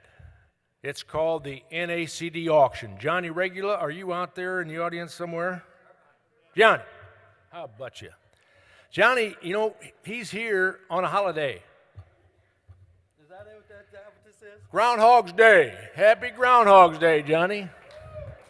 Now, Johnny, what that means is it's all about shadows. And you shared with me that you'd allowed the ringman tonight, in lieu of the holiday recognition, everybody has a shadow. If you move or the shadow moves, we get a vote. We get a vote. That's a bid. That's a bid. Johnny, take it away. That's right. Thank you. Before we talk about this tonight, I want to express my gratitude, and I think all of us need to thank Gene. This is probably one of the last times that we're going to have the privilege to hear this guy behind the microphone. And some of the times that I've had a chance to be involved with this in the last few years, Gene's been one of the mentors to me. And with that, I want to thank you. Thank you. You know what? All of us in the room are leaders in one respect or another, and we understand time, and we understand the time that it takes to be a leader in your community. And when you take the steps up the ladder and become the national leader like Gene has, it really does take time. So with that, thank you very much. All right. Tonight, yes, we are going to have a little auction tonight. One of the things that I was sitting back here listening to Mr. Larson visit with you this morning, and then the gentleman that we just had up here. You know, we sit at home in the evenings and in the mornings or whenever we choose to watch the news, and we hear things that are happening that we don't always necessarily agree with because of the lack of common sense. And it occurred to me this morning that this group is the last bastion of common sense that we have in the United States. Would you agree with that? Well, I'm here to tell you that we all have gifts, ladies and gentlemen, that we have been blessed with over the years in our lifetimes. And one of the things about being the last bastion of common sense is it costs money. And my friend from Georgia, Mr. Redding, taught me a few years ago when I got involved in this that don't be ashamed to ask for money. So that's my gift. We're going to invite you back here tonight at 6 o'clock. These doors are going to open up. We're going to feed you at 6 o'clock. We're going to have a thing that's called a drawdown, that if you choose not to be involved in the auction, we have a chance for you to invest your $20 as many times as you would like, with the chance of maybe winning some of it back. Two of you are going to win $500 back. Now, in the meantime, we're going to do an auction that is very important to this group. And the fact that we're getting ready for the big election years coming up, and folks, it takes money. So for us to be the common sense vote of the United States, I encourage you to come tonight, participate. There's a book out that's got some of the things. The rest of them are on display right here in the trade show entrance. But we encourage you to come back tonight, 6 o'clock. We're going to entertain you. We're going to have a lot of fun. We might even do a little drinking, Gene. Thank you, John. Okay. Thank you. Appreciate that, Johnny. Thank you. And as Johnny said, you know, it's a little bit about the revenue, and I think part of that is in recognition to the sponsorship that helps put this annual meeting together for you all. And with that, I'd like to recognize these folks: Agri-Drain Corporation, Apache, Bayer Crop Science, Bob Warner, Case IH, John Deere, Maryland Association of Conservation Districts, Monsanto, National Farmers Union, Plum Creek, Scott's Miracle Grow, Syngenta, U.S. Forest Service, USDA NRCS, and Verdician. If you haven't already gone through the expo hall, please take the opportunity to do that. And especially because of the U.S. Forest Service contribution to help make that exhibit hall available and possible, just stop by and say thank you for those folks and their participation along with that. We're also excited about the Share Fair. The District Share Fair will take place just kind of across the hall there. Excellent opportunity to network and hear ideas from fellow conservation districts. And that will be in Salon C, and that transpires from 10:45 to 11:45. We have a group of first-timers here this year, and as part of that, they have an opportunity to reach out and visit with you all and maybe get your signature. Well, there'll be a drawing for the winner for that first-timer. That drawing will take place tomorrow at the intermission of the morning general session. You must be present to win. Along with that, you all have the opportunity in the exhibit hall to have your card stamped by all the exhibitors. That's twofold, to make sure you get a chance to be there, visit with them. We also have a drawing for you folks. That will take place at the end of tomorrow morning's general session. You must be present to win. Is that encouragement? Thank you. And we also have a display back here and for you by registration. We encourage you all, if you want to take a photo, that's an excellent backdrop to make that happen. Along with that, we have a immediate press release on our website that you all can utilize. It's important to take the message, take it back that you took the opportunity to come out here and utilize your time to get better educated, help understand conservation effort, but share that with the media back home. Folks, people need to know you're engaged. There's more people watching you than you realize. Also remember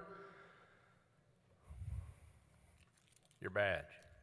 A few of our events have badge benches. That's part of the security of the hotel that we cooperate with that, but you're going to need your badge events to enter some events, including the leadership luncheon today, the auction tonight, and the banquet on tomorrow night. So please remember to bring your badge.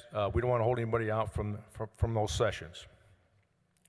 Ladies and gentlemen, we can't thank you enough for your dedication, your cooperation, but most important, your enthusiasm. And you know, as shared with me a long time ago, the key to really making things happen is attitude. I hope that we, as your national organization, have the opportunity to bring you to a location like this. Start you off with an inspiration that makes you feel good, and I think you'll be excited to know that we hope we can provide the background and the education, the opportunity to feel good about everything you learn about while you're here. And on Tuesday night, when you attend the banquet, that we can give you an uplift and a spirit and inspiration that will send you home high, that you truly felt that this was a worthwhile event. Thank you so much for being here. Enjoy the day. Welcome to New Orleans and Louisiana. This adjourns this session. Thank you.